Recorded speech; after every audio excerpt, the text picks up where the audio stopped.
Thank you, Mr. Speaker. Mr. Speaker, before I support this motion, allow me to acknowledge the advice you've given me that I partake of this. While you are saying it, a youth has sent me quickly, real time, we're being followed, that I ask you, does that juice have any aphrodisiac capabilities? Mr. Speaker, just for the sake of the youth who has asked.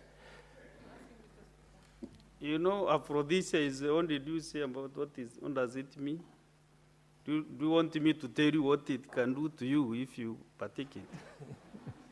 That's why I want you to experience it. Just do, also maybe accompany Senator Khalwale. She will show you where you can get it.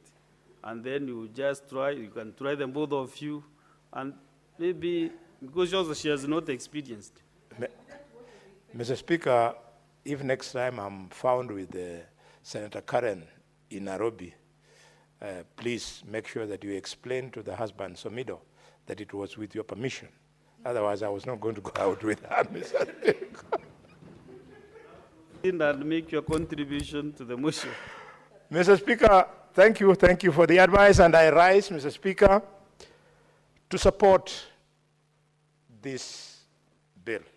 Mr. Speaker, this is a bill that you cannot oppose because we want to share revenue between the two levels of government. What you can do, however, is in supporting it, you spot the things that are not relevant or necessary in this bill so that we make it better. Mr. Speaker, for this reason, I support and propose that this House does so, but with the amendments. Mr. Speaker, the key amendment that we shall have to do is to ensure that the money reflects the functions that the county governments are supposed to do and the functions that the national governments are supposed to do. Reading through the bill, Mr. Speaker, the National Assembly tends to overemphasize what the government has called national interest. On another day, Mr. Speaker, I'll challenge either the Deputy President, because he was the first to speak to it, and these MPs, to tell Kenyans what exactly they mean by national interest. Are you saying that the functions, some of them, that are done in county governments do not carry national interest with them? Mr. Speaker, really, agriculture that feeds the republic is a function of grave national interest. And therefore, counties should not be denied money on the assumption that there is a greater interest that is only discharged by the national government. Similarly, Mr. Speaker, the question of treating Kenyans is a matter of grave national interest, is done by counties. Mr. Speaker, the matter of early childhood development education is a matter of grave interest to this nation, is done by county governments, and so on and so forth.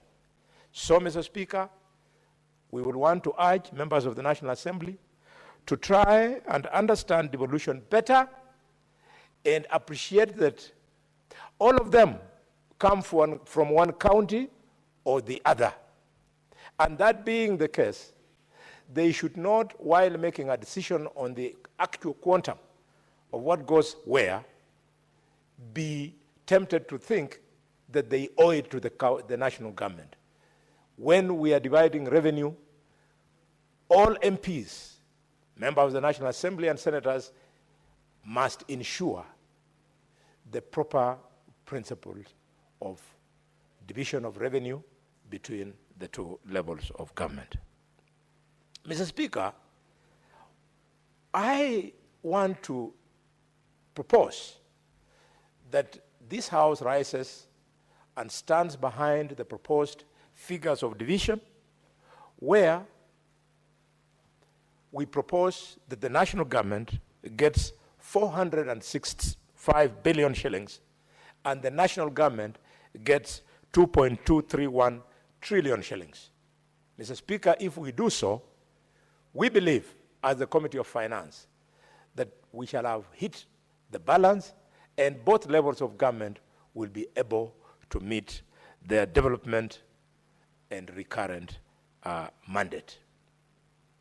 Mr. Speaker, as we divide this money, the national government must know that the 2.231 trillion that they are remaining with, when it comes to development, all the 8 regions of Kenya, they must see equity. We are tired, Mr. Speaker.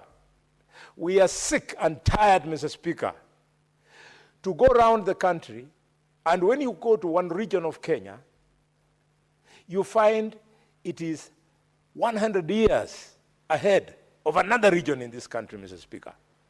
And the only crime that the region which is 100 years behind is because a son from that region or from a community of that region has never risen to the presidency or the office of prime minister.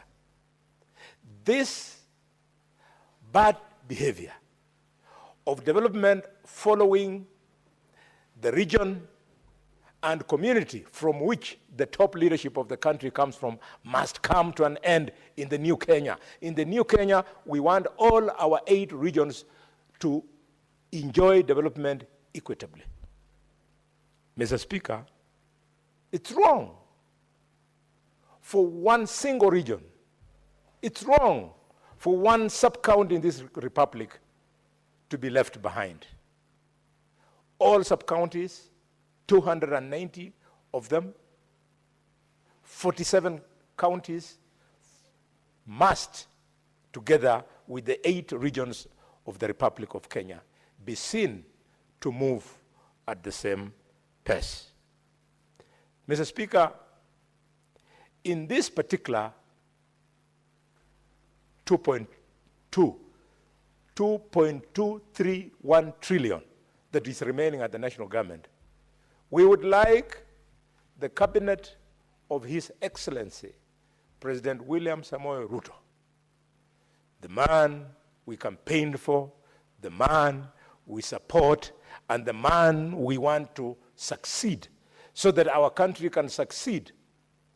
We would like them to hear us clearly that we, the people of Western region, expect in this parliament, in this cabinet, in this budget, we expect that for the first time since the creation of the country called Kenya, for the first time, the people of Western Kenya will enjoy the dual carriage in going home and coming to the capital city of Kenya.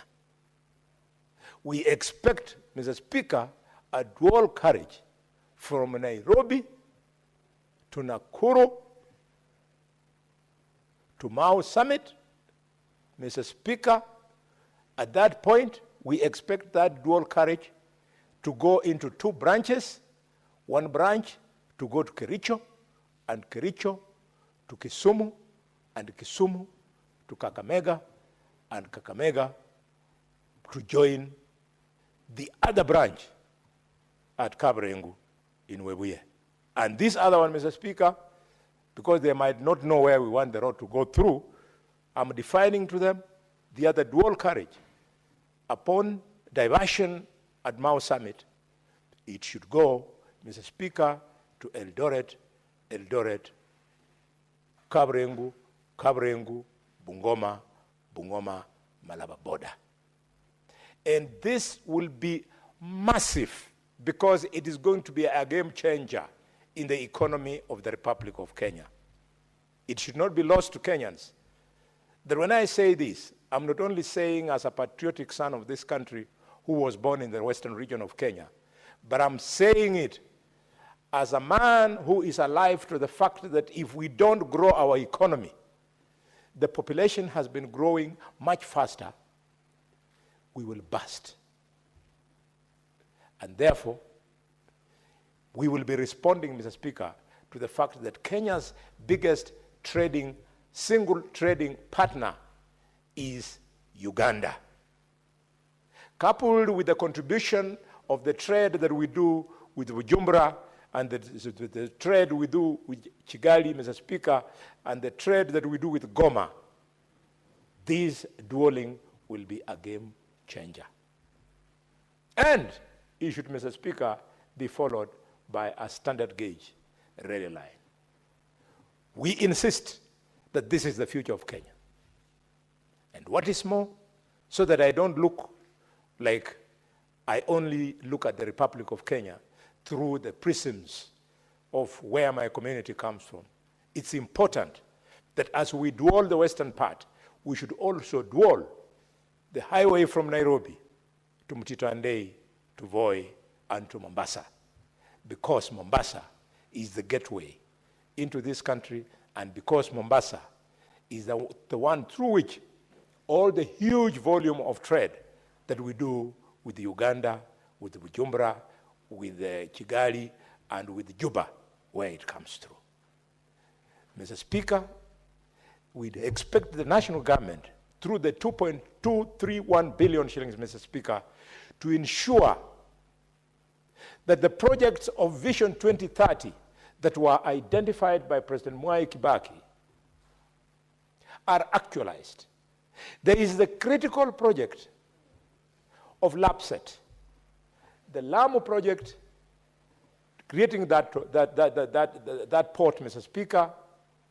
It is being done half-heartedly, as if we don't want to create jobs, as if we don't want to open the economy through the northern corridor. We need to do the LAPSET project. We need to fix a dual carriage from Lamu to Malindi to Mombasa, and from Lamu all the way to Garissa, into Ethiopia, and into South Sudan, Mr. Speaker. Mr. Speaker, it's only when we do this that we shall create jobs. I am one of the firm believers that our children to be afforded an opportunity, Mr. Speaker, to get jobs abroad is a good idea. But I also know that creating jobs at home is a better idea. When our educated youth leave this country to go to work abroad because we are chasing after diaspora remittances to the country, it's a good thing. But having them work at home so that all their income is earned and left here is a better thing. So, as the government pushes to push our children for jobs abroad, they have a greater responsibility to create jobs at home. And we would like election 2027 to turn on what it is that we are doing for our youth. As a father of youth, I believe that we owe it to them that we give them jobs locally. I have some of the top young professionals in my family, and I wouldn't want such a brilliant children not to work for the Republic of Kenya. I would like them to work here so that they emulate me, how I worked for this republic before I came to this parliament. Mr. Speaker, it's not a joke. It is not by accident that the United States is ahead, that China is chasing them, that India is chasing them. It is because, Mr. Speaker, these three countries, they make sure the best of their best work at home. And in the case of China and India, they send the best of their students to the top universities in the United States. And once they qualify, they come back home to develop their own countries. Mr. Speaker, further to the road infrastructure that I've spoken to, the people of the western region of this country, which has been discriminated against for over 60 years, expect that because of the presence of the university teaching at the School of Medicine at the Masinde Muliro University, that the former Provincial General Hospital of Kakamega will be elevated to level 6 so that the university can use that institution to train our medical staff. Mr. Speaker, the people of Western are tired of waking up at 3 a.m. so as to come and catch a plane in Kisumu or a plane in Eldoret so as to be in Nairobi in 29 minutes. When all we have to do to cure this is to develop the airport in Kakamega. Mr. Speaker, yes?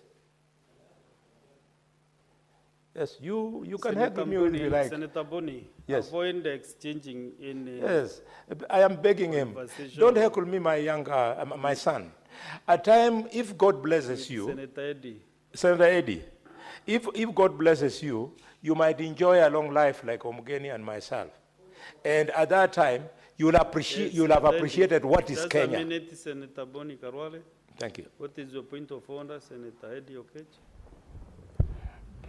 Mr. Speaker, on 105, you know, Senator Boni is throwing aspersion at me. I haven't. 105 referred to as far as that conversation. Actually, a statement of fact for one, and then 101 on, you know, mischaracterizing a member like him, Mr. Speaker. Mr. Speaker, you see, Senator Boni, first of all, has said that all the people from Western, and particularly Kakamega, and in particular people from Malinyi, where he comes from, must catch their flights in Kisumu and must catch their flight in Eldoret. As far as I'm concerned, Mr. Speaker, there's an airstrip in Kakamega, and I've seen the senator himself catch a flight to Kakamega. What I wanted to wish him the guy to do is how can we improve that airport in Kakamega so that it has a longer... What is out of order? Maybe... So what is out of order, Mr. Speaker, is first of all, claiming that there's no airstrip or airport in Kakamega, one, and number two, to start throwing aspersions on me that I was heckling him, Mr. Speaker, when I was very quiet listening to him, and he has kept me in this house to listen to him, because I like listening to the wisdom from the bullfighter from Malenya. So, you know, you should not miscarry me. I'm not a heckler, and I'm not heckling you. I'm just listening very, very carefully, and I wish you the kind that you say that we improve the airport in Kakamega.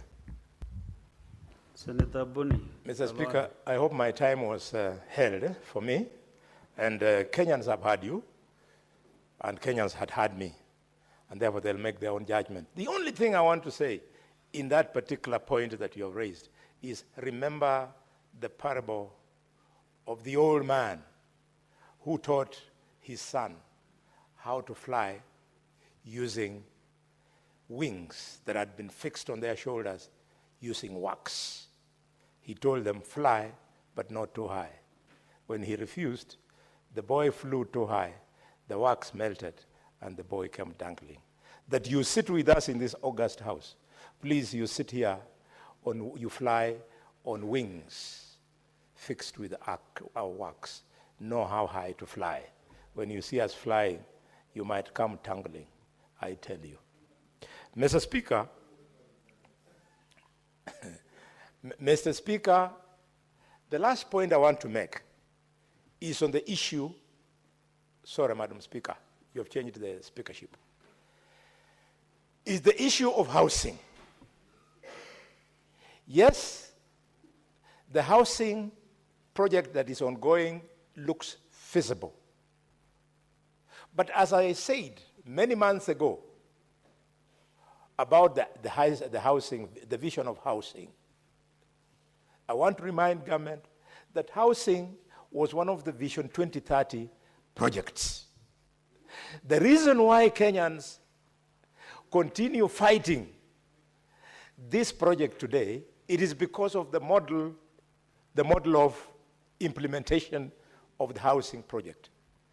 When President Mwai Kibaki put this project in Vision 2030, and it was also carried by President Uhuru, the funding model was not that the people with a paycheck, they have their pay slips raided so that they build houses for people who are desirous of owning houses. The government had to have a budget which Vision 2030 aligned with the vision of development, and most of you who live in this city, you saw the slum upgrading project, and there was no outcry.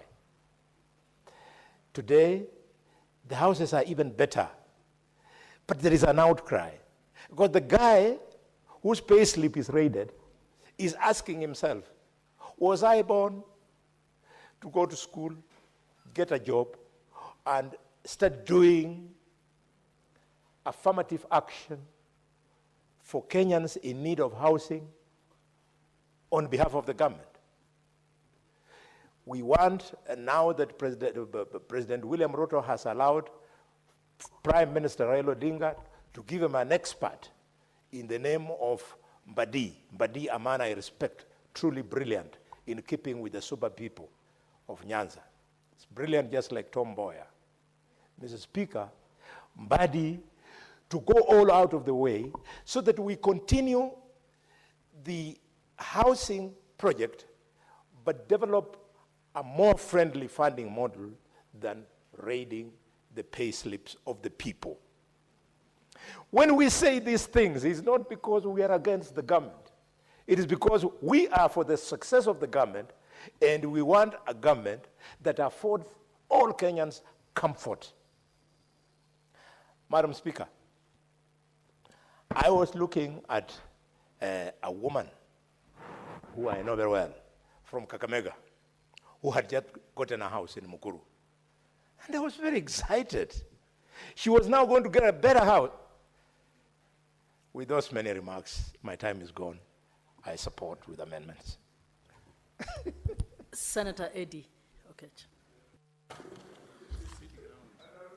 I must come for you.